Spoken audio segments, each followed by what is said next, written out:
Son Excellence, Monsieur l'ambassadeur, d'abord, je vous remercie beaucoup d'avoir bien voulu accorder cet entretien. C'est moi qui voudrais vous remercier et remercier à travers vous le quotidien du peuple en ligne d'avoir bien voulu s'intéresser à l'ambassade du Maroc à Pékin et de nous donner cette opportunité de nous adresser directement à travers votre site web aux internautes qui vous suivent aussi bien en Chine qu'à l'extérieur. Et nous savons que le Royaume du Maroc est le deuxième pays africain à avoir établi des relations diplomatiques avec la Chine. Et à l'occasion du 11e anniversaire de l'accession au trône de Sa Majesté le roi Mohammed VI, pourriez-vous nous présenter l'état des relations diplomatiques entre la Chine et le Royaume du Maroc et leurs perspectives?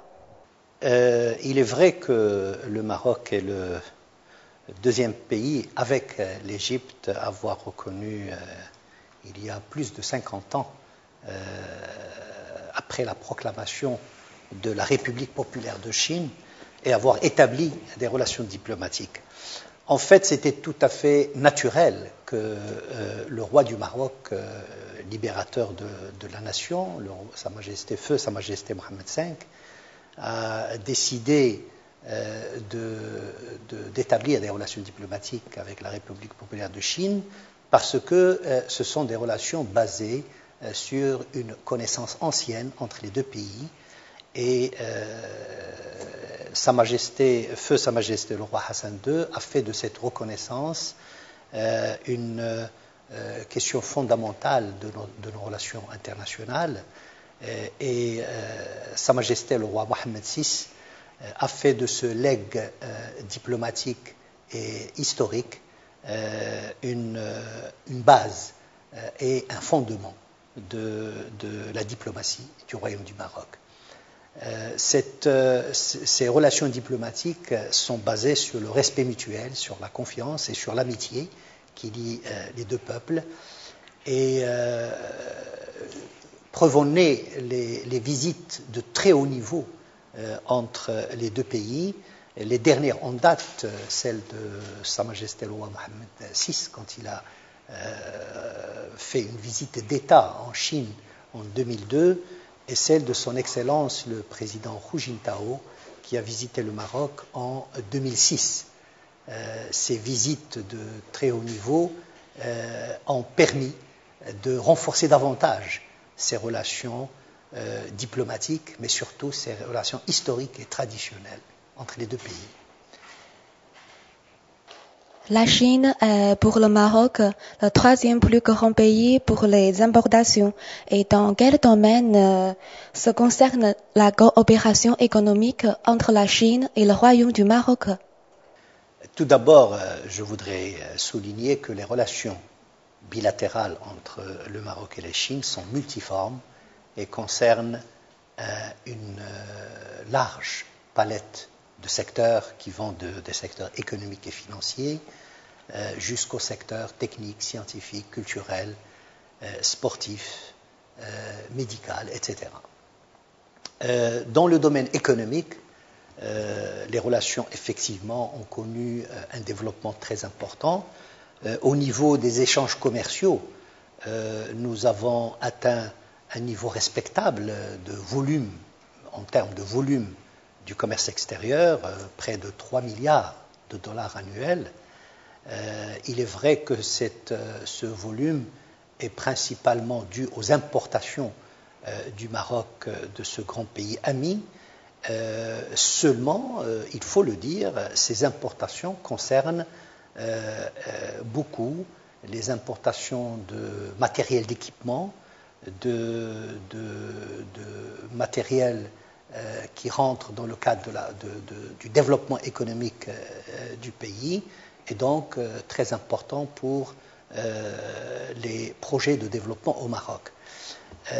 Bien entendu, le Maroc travaille en étroite collaboration avec la Chine pour augmenter le volume des exportations marocaines sur la Chine afin de contrebalancer un tant soit peu le déficit commercial au détriment du Maroc, mais il y a beaucoup d'autres domaines qui pourront participer à cet équilibre commercial et économique, notamment au niveau des investissements, au niveau également du tourisme et au niveau de tout ce qui est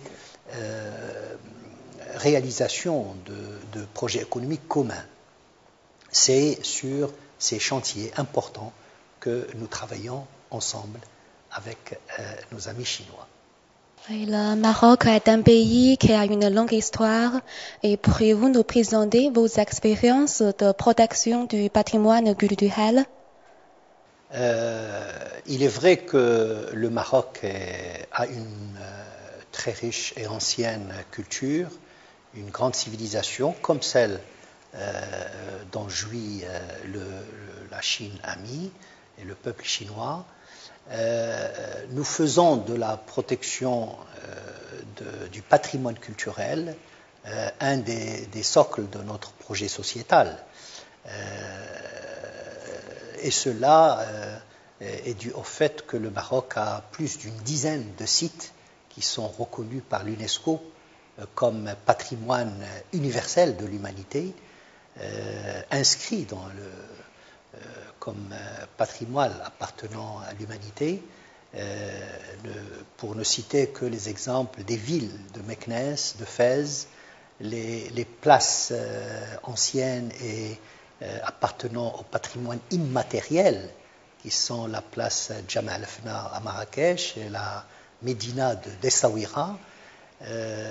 Mais nous avons également, sur la base de notre histoire et de notre géographie très ancienne, nous avons également des sites, des peintures rupestres, nous avons des sites archéologiques qui datent de l'Empire romain, avec Volubilis et Tingis et autres sites. Et nous faisons, comme j'ai dit, de la protection du patrimoine culturel un fondement de notre projet sociétal. Le Maroc est un beau pays, mais pour la plupart des Chinois, le royaume est une terre inconnue. Donc, pour ceux qui souhaitent aller au Maroc pour un voyage ou pour y faire des investissements, pourriez-vous nous donner quelques conseils? Je ne pense pas que le Maroc soit une terre inconnue pour les Chinois. Pour preuve, il y a plusieurs siècles, un grand voyageur chinois a visité le Maroc. Et également, un grand voyageur marocain a visité la Chine au XIVe siècle et a ramené de la Chine un nombre important et impressionnant d'informations qu'il a publiées dans un livre qui est d'ailleurs traduit en langue chinoise et disponible dans les librairies chinoises. C'est la preuve que le Maroc n'est pas inconnu du peuple chinois et des Chinois en général. Il y a de plus en plus de Chinois qui souhaitent visiter le Maroc, justement parce qu'ils le connaissent, ils en entendent parler, ils ont lu beaucoup de choses sur le Maroc et ils souhaitent le visiter. Il y en a de plus en plus. Et bien sûr, ceux qui le visitent, je le sais, pour la simple raison que je leur donne les visas, ils reviennent au Maroc et ça, c'est une excellente chose pour le renforcement des relations entre les deux peuples. Concernant les investisseurs, c'est l'occasion de lancer un appel à travers à travers le quotidien du peuple, online, aux investisseurs chinois, opérateurs privés ou publics, d'aller étudier les opportunités d'investissement au Maroc. Elles sont nombreuses et le Maroc a mis en place depuis très longtemps une politique d'attraction des investissements et des investisseurs et il leur facilite l'établissement et leur accorde beaucoup d'avantages. Tout ceci, on peut leur expliciter ici même à l'ambassade du Maroc à Pékin. Nous serions très heureux de les recevoir, comme nous recevons régulièrement des opérateurs économiques qui souhaitent avoir des informations sur le Maroc. Donc l'ambassade est à leur disposition. Visitez-nous, on vous donnera le maximum d'informations sur les possibilités d'investissement au Maroc. Est-ce que le peuple du Maroc connaît bien la Chine et à quel sujet s'intéresse-t-il à propos de la Chine? Comme je l'ai dit tout à l'heure, il y a une connaissance réelle entre les deux peuples et le peuple marocain connaît la Chine pour plusieurs raisons. D'abord parce que il y a plusieurs siècles, nous avons eu cette relation particulière du fait de la visite d'un grand voyageur marocain en Chine qui a amené avec lui beaucoup d'informations sur la Chine, mais aussi au niveau culturel, le Maroc a ce lien particulier avec la culture chinoise. Nous avons non seulement notre boisson nationale, qui est le thé vert de Chine, et depuis des siècles, nous avons cette boisson qui est maintenant notre propre patrimoine culturel, mais il vient de Chine. Donc c'est un lien très fort. Et nous continuons à importer. Nous avons même développé une culture du thé vert au Maroc avec les experts chinois. C'est un des liens, il y en a plusieurs, qui font que le peuple marocain connaît la culture chinoise et le peuple chinois. Est-ce que l'enseignement supérieur du Maroc est ouvert aux étudiants chinois ou y a-t-il des organisations ou des projets de coopération éducative et scientifique entre les deux pays? Parmi les accords